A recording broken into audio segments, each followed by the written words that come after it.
everybody, it's Corey and Denise from Does Size Matter, and we're here at the Austin RV show in the Convention Center, and we are going to get to do the Forest River Georgetowns for you. We're so excited about this. I have been dreaming of Georgetown for years. So we're going to start off doing a construction video, and then we'll show you some specific floor plans in other videos that we'll link to at the end, so stick around to the end. We also want to remind you that everything we're doing here is just our opinion. It's research that we've done, and we were really lucky today, and we got to hook up with Chad, the rep for Georgetown, and he knows everything. So I hope I do him proud in trying to share the information here with you, but what I do have, because I lucked out, was I got a direct line to Chad. So any questions that you guys have, or if something isn't quite right, or I might have said it wrong, just shoot me a comment, and then we can check with Chad, or we can correct things. But I just want to give you as best of information I can, because like he told me so much, my head's about to explode. And there are the 3 series, the 5 series, and the XL series, but I want to talk about the general construction because it applies to all of them. They're on a Ford F53 chassis. It does vary a little bit depending on which one you go with, but they'll have a 22,000 pound to a 24,000 pound chassis, okay? It's on the Triton V10, and it's got 320 horsepower and 460 pounds of torque, with a 6.8 liter 3-valve 6-speed automatic transmission. Wow, I feel like one of Bob Barker's girls. So what else can I tell you about that? It's got an 80-gallon fuel tank, 4-wheel disc anti-lock brakes. The front axle I-beam is also got tapered springs that, depending on which one you go with, is 7,000 to 9,000 pounds. The rear axle is, again, depending on which one, 11,000 to 17,500 pounds, and they are a tapered multi-leaf spring. So another good point about these, I don't know how many people are doing it, but you can convert these Ford F53 chassis to propane or compressed natural gas. So if that's your thing, you can do it on these rigs. Okay, let's talk a little more about the chassis, because it's not, I mean, Ford makes the chassis, but then Georgetown gets MoRide. These guys are all in cahoots together. And MoRide goes in and puts an 1.5 inch steel structure over top of that chassis, making it wider and giving it more support down into the chassis, so that when they build the tiny house on top of it, it's more square and level. So, you know, all that steel does add to the cost a little bit, but you're getting a stronger and more level structure. Something else that Georgetown does is they have a steel superstructure that they build the cab with. So this adds a lot of strength and safety to the driving area of your Class A. There's also a steel firewall that is built between the engine and the cab area. As far as I know, there's only one other manufacturer that does that, and this is a really important feature to add to the safety of your drive. I also wanted to mention that the front cap and the rear cap are fiberglass as well. Georgetown has 3 cameras on their rigs, the backup rear camera, and they also have 2 side view cameras. They mount these down here on the side of the rig versus up on the mirrors for a few reasons. They feel like this is giving you a better view, and they feel, you know, that if you damage your mirror or something, at least you still have the ability to see down the side of your rig. So there are 6 tires on these rigs. They are 22.5 inches big, and these are Michelin tires. Let me just read them for you. A 235 80R 22.5 XRV. I'm not a tire expert, I always tell you that, so I don't give you the information, and you can decide whether those are the right tires for you. But they are aluminum front and back, and then the inner ones are steel, obviously. The floors, walls, and roof are all done in a vacuum laminated process. So the flooring system, remember we were talking about that MORryde steel, then they do also have an aluminum framed floor, and they do make sure by using different adhesives and things to make sure that the two metals are not touching one another. Boy, Chad, I hope I'm doing you justice on this. But the point is, they're not going to corrode, okay? So there's that aluminum frame. It varies on what the centers are just because there's different flooring things they're working around in there. With the 2-inch foam, you've got Luan and you've got an OSB flooring system, and then you move on to your vinyl and your carpet and things like that. There's also a fiberglass reinforced vinyl vapor in there that allows the coach to breathe, but it doesn't allow moisture and things to come in. So Corey likened it to maybe a Gore-Tex fiber. So that sounds pretty good. So the walls on the Georgetown are built the same as the walls on the slides. Just so you know, they're all going to be done in the same process. All the walls are aluminum framed. They have 2-inch foam in them. Then they have their Luan and then their fiberglass coating. And then on that you can have gel coat with stickers, or you can have a full body paint. And what's also interesting about the full body paint is it's a special product, I guess, that doesn't cure completely. So it allows the paint to handle any expansion and contraction that's going on with the rig. Therefore, you don't end up with any sort of cracks or spidering in your paint. So really, it's going to allow your coach to look fabulous for a very long time. So the way the walls are attached to the whole system is that on the edge of the chassis there's a ledge there, and they put the wall onto that and then fasten it in. So that's done all the way. So next on the slides, we all need to know what kind of slide mechanism is on our rigs. This is something that I've not had any experience with before. They call it, I believe, a slim line, and it is similar to a Schwintek.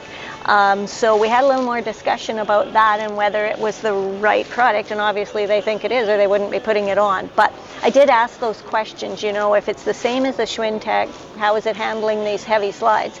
And they say much better. It's definitely not having any of the problems that Schwintek has had in the past on heavier slides, because Schwintek's perfectly fine on the lighter slides. What they like about it is that it's not attached to the side of the slide. So things are jiggling and moving around as they do while you're driving down the road. It's not attached to the wall, and it's able to handle that better. The slide mechanism is the same up on the top, and it's on all of the slides. While we're up there, we can also see that the slide toppers are present on top of them, and that's just to protect your slide from debris or water or those kinds of things. Honestly, if it wasn't on your rig, I would say get it. It's an option. Put it on there. It's just a good way to take care of the top of your slides and not have stuff sliding in and out. We've got good bulb in there so that when your slide closes, it seals up, and you've got your flaps here to keep things in shape. The roof on the Georgetown is a curved roof with a top layer of Phylon fiberglass, and it also has then a layer of Luan. It's got block foam in it. It has aluminum frame in it, and we believe those are on about a 16-inch center.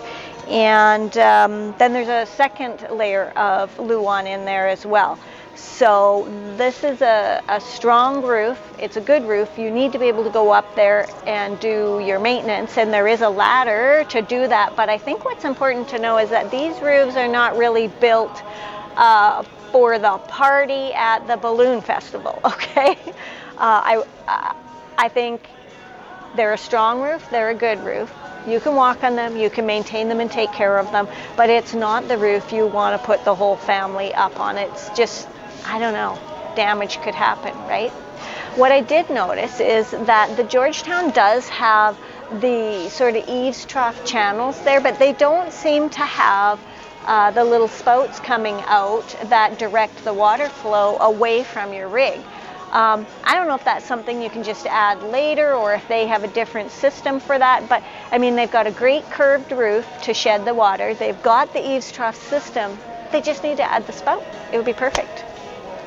So if we look way up high, we can see that Georgetown went with the frameless windows. They look great. They help keep the rain and things out. They're not my favorite, but that's just my personal choice. But they look great. Looking at the rear of the Georgetown, remember I did say this was a fiberglass cap. You can see the rear camera up there, and that it does have the ladder, so you can get up and do your maintenance and sweep off your slide covers and that kind of thing. So I want to move down the coach and show you what's in all of these storage bays. Now remember that it may vary slightly depending on the model that you're looking at, but overall it's pretty much the same. So you've got your propane here. That's a huge onboard tank. I'm not sure how big it is. Did you say the fridge could run on propane? Yes, in this particular one. But there are some models that have residential refrigerators that won't run on propane. You've got a 7,000 watt Onan generator. And you know what? We should have asked him when we had him whether, I'm not sure whether that runs on propane or not. So we'll check. Because some of them will just run off of your gas tank, right? Yeah. So I'm confident it probably does that, but it may also run off of your propane.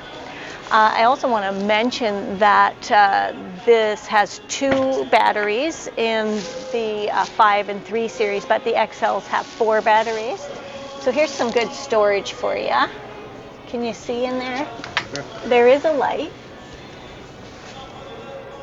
It's always nice to have lit storage. These are nice doors. Let's keep going here. Some more storage. So it goes right through on both of these compartments. Yep. And more storage. Oh, let me get the light on. Moving on down. There's your gas fill. So this has your inverter, a whole lot of other things. I'm not even sure what's in there. Your cord. You'll have a 50 amp. There's a solar hookup, cable hookups. And then we move over here, and here's your utility base. So this is interesting in that, which we hadn't seen before. We need to get Chad to show us that you've got your city water, you've got your fresh water to fill your tank, you've got a tank flush, you've got an outdoor shower, and underneath here is where you'll find your valves for your black and your gray. And this here where you hook your hose up to swivels. So it may be sitting up here and looking kind of like, how the heck do I hook to that? But you just swivel it down. And you can open here and your hose will come out from underneath your rig, and you can shut this all up. Your water filtration system. I do believe he said you get about 157 cubic feet of storage in this rig, and that's because there's 2 bathrooms, but there's only 1 gray and black tank. They also use a macerator toilet. And then everything comes back to here. There's also, I don't think you can see it, but all of the piping down to here is covered in heat tape and things like that to keep everything warm, and you're not going to have to worry about freezing. It's a good system. I like that you don't have to hook up to 2 separate things. Well, I don't. I like that you don't have to hook up to 2 separate things to dump when you have the extra bathroom. On this particular rig, there are 2 awnings, and they, you can see they have the LED lighting under them. The rep was also telling me that their awnings are enclosed in aluminum just to protect the fabric and things of the awning, but they also are using the armed systems. Georgetown just feels that this is a better system, and they feel like it's better for adjustment and those kinds of things, so they're keeping the arms on their awnings. Let's take a look moving down the rig here at what's behind all the doors. This one's a bit of a puzzle to us, but we think this is access, but we'll talk to the rep some more and we'll figure out what is behind these, because there's two of them on this side of the rig. In here, we've got some more storage for you. We've got a TV outside, and the controls and speakers are right here, so that's kind of nice. Then we've got another one of these. They seem to be access to plumbing and things like that. Right here, this is a really important feature. We've got, this is your propane hookup, so that you can run your fire pit or your barbecue or those kinds of things right off of the propane tank on your rig. You don't have to pack one around. I wish we had that. So let's go down and take a look at the rest of the storage. They're really proud of the storage on these rigs.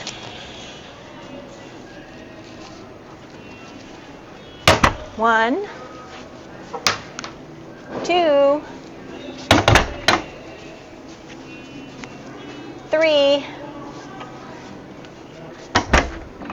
three storage spaces. In the last compartment, we've got the batteries and the hydraulic system, which is used for the automatic leveling up and down. So you've got two batteries, and then you can see your hydraulic system there. On the Georgetowns, depending on the model, the smaller ones get a little less, but on the larger ones you get two 15,000 BTU ACs, but these are very efficient, and they actually put out 18,000 BTUs, so that's important. Also important to know that these both have heat pumps in them, and the heat pumps work in a way that at, say, 40 degrees, they would tell the coach, get that furnace started. So the heat pumps are producing heat, but they will also get the furnace kicked in if necessary. Another point I wanted to show out in the construction video is about cabinetry. In the 3 and 5 series Georgetowns, you're going to get wood cabinet doors and drawer fronts, but your actual boxes will be a plywood with a laminated finish on them. But when you go to the XL, you're going to get full wood everything. The boxes, the drawer fronts, doors, the separating pieces around the fridge, and oh, I can't wait to show you. They're so beautiful. But really, these are all very nice dovetailed. They have the nice sliders on them, and I think a quality product throughout. So that wraps up the construction video for the Georgetown Class A Motorhomes. There's a lot of information there, and I'm hoping I did the rep Chad justice, because he sure shared a lot of great information with me. If you have any questions or comments, we'd really love to hear from you, and we can get those questions answered. If you're looking for the tour videos of the specific models, then click on one of the links at the end here, because they will take you there. Otherwise, please hit the like button and don't forget to subscribe. We'd love to have you along. Thanks for watching.